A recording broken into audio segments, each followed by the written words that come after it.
আর এই চূড়ান্ত ভোটার তালিকা নিয়েই আর কিছুক্ষণের মধ্যে নির্বাচন কমিশনের সাংবাদিক বৈঠক। আর অন্যদিকে বিভিন্ন জেলার নাম কিন্তু ক্রমাগত সামনে আসছে, যে এসআইআর এর চূড়ান্ত তালিকা বিভিন্ন জেলার সেই ছবি সামনে আসছে। বাঁকুড়ার ছবি এই মুহূর্তে আপনাদের সামনে তুলে ধরবো।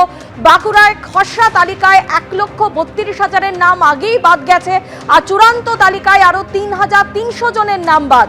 বাঁকুড়া থেকে মোট 1,35,300 জনের নাম বাদ বলে নির্বাচন কমিশন সূত্রে খবর।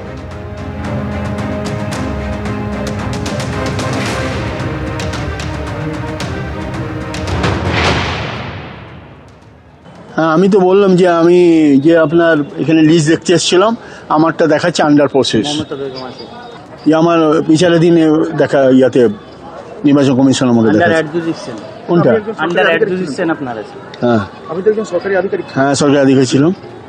নামের পদবীর জন্য ভুলের জন্য এটা, এবং সরকারিভাবে 13 নম্বর নথি যেটা আমাদের নির্বাচন কমিশন মাননীয় নির্বাচন কমিশন দিয়েছিলেন, সেটা আমি পিপিও জমা করেছি।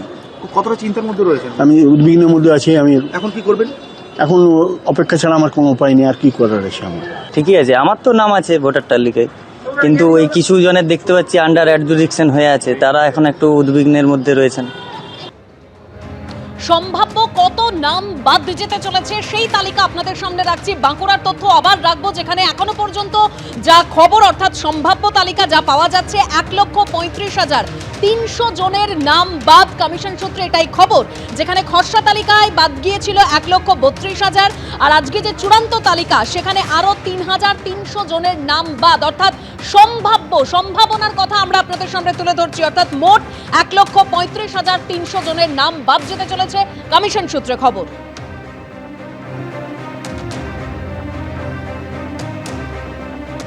জেলাতে এরা তো করবেই, এরা ভয় পাচ্ছে। এরা এই লোকগুলো যদি ভোট দেয় ওদের অবস্থা খারাপ হয়ে যাবে, সেই জন্য করছে। দেখি, আমরা তো সুপ্রিম কোর্টে যাব। আমাদের অভিষেক বন্দ্যোপাধ্যায় তো বলেছে, ডিসক্রিপেন্সি যদি আমরা দেখি, প্রকৃত ভোটার বাদ গেলে এটা কোর্টে যাবে। এখন জেলা জজরা দেখছেন ব্যাপারটা, দেখা যাক কতটা কী হয়। ব্যাপারটা যেহেতু তৃণমূল কংগ্রেসের, তো ও তো করবেই, ওরা এটা ইচ্ছাকৃতভাবে করেছে। এগুলো কিভাবে রেকটিফাই করা যায় আমরা দেখছি। চূড়ান্ত ভোটার তালিকায় এমনটাও দেখা যাচ্ছে, বহু জায়গায় বহু নামের পাশে ডিলিটেড রয়েছে। যারা ভোটার তারা ক্ষোভ উগরে দিচ্ছেন। যেমন বাঁকুড়ার ছবি, যে ছবি আপনাদের সামনে তুলে ধরছি, বিগত নির্বাচনেও যিনি ভোট দিয়েছিলেন, এবছর এসআইআর হিয়ারিং এ তিনি উপস্থিত হয়ে জমাও দিয়েছিলেন কাগজপত্র, কিন্তু তারপরেও ভোটার লিস্টে নামের পাশে লেখা ডিলিটেড। ক্ষোভ উগরে দিলেন বাঁকুড়ার বাসিন্দা টুম্পা দে।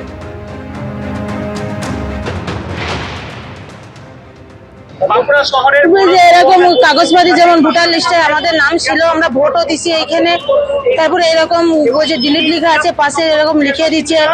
এই জিনিসগুলো তো খুবই খারাপ না? হ্যাঁ, আমারই এটা আমি তো দেখতে পাচ্ছি, এটা লেখা আছে আমারই ফটো। আমি এখানে ভোট দিছি, তারপরে দেখুন হিয়ারিং এ ডেকেছিল, আমরা গেছি, কাগজপাতি সবই জমা দিছি, তারপরে এরকম করাটা তো উচিত নয়। এখন কি করবো? আমাদের কাউন্সিলর আছে, এটা তো পুরো ষড়যন্ত্র করে এরকম করছে না এটা। অর্থাৎ এখনো পর্যন্ত কমিশন সূত্রে যা তথ্য, বাঁকুড়ার তথ্য রাখছি আপনাদের সামনে, যেখানে 1,35,300 জনের নাম বাদ যেতে চলেছে। অর্থাৎ সম্ভাব্য এই তালিকায় প্রকাশ্যে আসছে। যাদের নাম বাদ গেছে তারা ক্ষোভ প্রকাশ করেছেন। কি বলেছেন শোনাবো।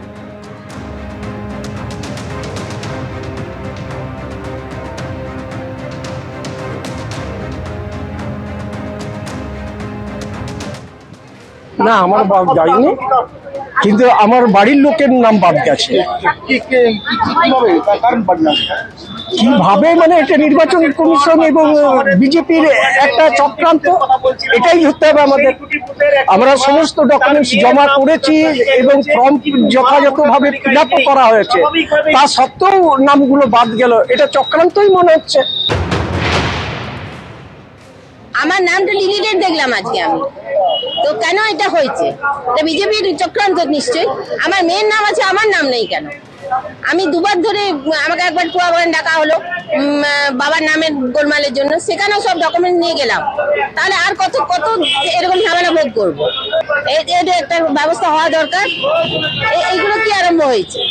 আমার মেয়ের নাম আছে, আমার নাম নেই, এটা কি ধরনের চক্রান্ত, কি ধরনের বদমাইশি? এটা বিজেপি সরকারের দোষ।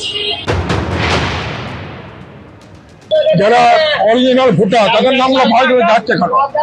তাদের নাম ভাগ হয়ে যাচ্ছে কেন? আমরা আগে 70 সাল থেকে লাস্ট 2024 পর্যন্ত ভোট দিই। আমি আমার নামটা আছে, আমার স্ত্রীর নামটা নাই। এটা কি বলবো, নির্বাচন কমিশনকে কি বলবো, অপদর্শকে লাগে। আপনার স্ত্রীর নাম নেই? আমার স্ত্রীর নাম মুখ্যমন্ত্রী। এর আগে ডাকা হয়েছিল আপনাদের? হ্যাঁ, এর আগে ডাকা হয়েছিল? আমাকে ডাকা হয়েছে, কিন্তু ওনার তো ক্লিয়ার ছিল, ওনার নাম নেই। বাঁকুড়ার সম্ভাব্য চূড়ান্ত ভোটার তালিকা, যেখানে 1,35,300 জনের নাম বাদ গেছে। স্বাভাবিকভাবেই কিন্তু যাদের নাম বাদ গেছে সেই ভোটাররা তারা ক্ষুব্ধ। তারা বলছেন তারা বৈধ কাগজপত্র জমা দেওয়া সত্ত্বেও তাদের নাম বাদ গেছে। অভিনব প্রতিবাদী দেখা গেল এরই প্রতিবাদে বাঁকুড়া পুরসভার 2 নম্বর ব্লকে, যেখানে 8 বৈধ ভোটারের নাম বাদ দেবার অভিযোগে নির্বাচন কমিশনের বিরুদ্ধে যে অভিযোগ উঠেছে, দেওয়াল লিখন তৃণমূলের। কমিশনের বিরুদ্ধে রাস্তায় প্রতিবাদ, বিক্ষোভ তৃণমূলে। বাদ পড়া ভোটারদের নিয়ে বিক্ষোভ তৃণমূল কাউন্সিলর রাজীব দেব। তোমায় দিতে হবে, নইলে গদি ছাড়তে হবে, জবাব তোমায় দিতে হবে, নইলে গদি ছাড়তে হবে। থাকা সত্ত্বেও বৈধ ভোটারকে বাদ দেওয়া হচ্ছে, জবাব দাও, জবাব দাও। মমতা ব্যানার্জি, অভিষেক ব্যানার্জি, বিজেপি জবাব দাও। প্রকৃত বৈধ ভোটারের নাম বাদ দেওয়া হলো কার সামনে? বিজেপি জবাব দাও। না, আমার বাদ যায়নি, কিন্তু আমার বাড়ির লোকের নাম বাদ গেছে। কিভাবে, তার কারণ পারলাম কিভাবে মানে এটা নির্বাচন কমিশন এবং বিজেপির একটা চক্রান্ত, এটাই হতে হবে আমাদের। আমরা ধিক্কার জানাই নির্বাচন কমিশন, যে বিজেপির অঙ্গুলি হেলনে আজকে চক্রান্ত করে আজকে নির্বাচন কমিশনকে কাজে লাগিয়ে এই জ্ঞানেশ কুমার, ভ্যানিশ কুমার, আজকে আমার ওয়ার্ডে 2 নম্বর ওয়ার্ডে আজকে 8 জনের প্রকৃত ভোটারের নাম বাদ দিয়ে দেওয়া হয়েছে। আমরা নির্বাচন কমিশনের আমরা এই যে চক্রান্ত তার বিরুদ্ধে আজকে রাস্তায় নেমেছি, পথে নেমেছি, ওয়ালিং করে সাধারণ মানুষকে সঙ্গে নিয়ে আজকে এই আন্দোলন আরো লড়াই বৃহত্তর জায়গায় আমরা পৌঁছাবো। মহিলাদের নিরাপত্তা ও আত্মবিশ্বাস বাড়াতে নতুন উদ্যোগের কথা ঘোষণা মুখ্যমন্ত্রীর। আজ থেকেই কলকাতা জুড়ে একাধিক গুরুত্বপূর্ণ মোড়ে অল ওমেন পিঙ্ক বুথ চালু করলো কলকাতা পুলিশ। প্রতিদিন সন্ধ্যা থেকে মধ্যরাত পর্যন্ত এই বুথগুলি খোলা থাকবে। কোনো সমস্যায় পড়লে সরাসরি মহিলা পুলিশ কর্মীদের সঙ্গে যোগাযোগ করা যাবে। শহরের মহিলাদের, শহরের নারীদের সুরক্ষা এবং তাদের নিরাপত্তা কলকাতা পুলিশের সর্বোচ্চ অগ্রাধিকারের মধ্যে পড়ে, এটা আমরা আগেও বলেছি। সেই বিষয়টা মাথায় রেখে আজকে 2টো বিশেষ উদ্যোগ নেওয়া হলো। মহিলারা যাতে, যারা কর্মরতা মহিলা আছেন, যারা সন্ধ্যে থেকে রাত্রে, একটু বেশি রাতে হলো যারা অফিস থেকে বাড়ি ফেরেন, তাদের রাত বিরেতে সন্ধ্যে থেকে রাতের মধ্যে সময়টায় যাতায়াতের সময় যারা তাদের নিরাপত্তা এবং সুরক্ষা আরও সুনিশ্চিত করা যায়, আরও সুদৃঢ় করা যায়, সেই উদ্দেশ্যে, সেই বিষয়টি মাথায় রেখে 2টো বিশেষ উদ্যোগ নেওয়া হলো। পিঙ্ক বুথ কলকাতা শহরের 5টি গুরুত্বপূর্ণ সংযোগস্থলে, আপাতত 5টি, পরে সংখ্যাটা আরও বাড়বে। এখানে মহিলা অফিসার এবং মহিলা কর্মীরা মোতায়েন থাকবেন। প্রয়োজনীয় সমস্ত প্রাসঙ্গিক তথ্য তারা এখানে পাবেন। 5টি গাড়ি, এগুলোকে শাইনিং মোবাইল বলছি আমরা, এটা হচ্ছে অল উইমেন পেট্রোলিং স্কোয়াড। এরা কলকাতার বিভিন্ন জায়গায় সাধারণত মহিলারা অফিস থেকে ফেরার পথে ব্যবহার করেন, সেইখানে এরা টহল দেবে। এবিপি আনন্দ, এগিয়ে থাকে, এগিয়ে রাখে।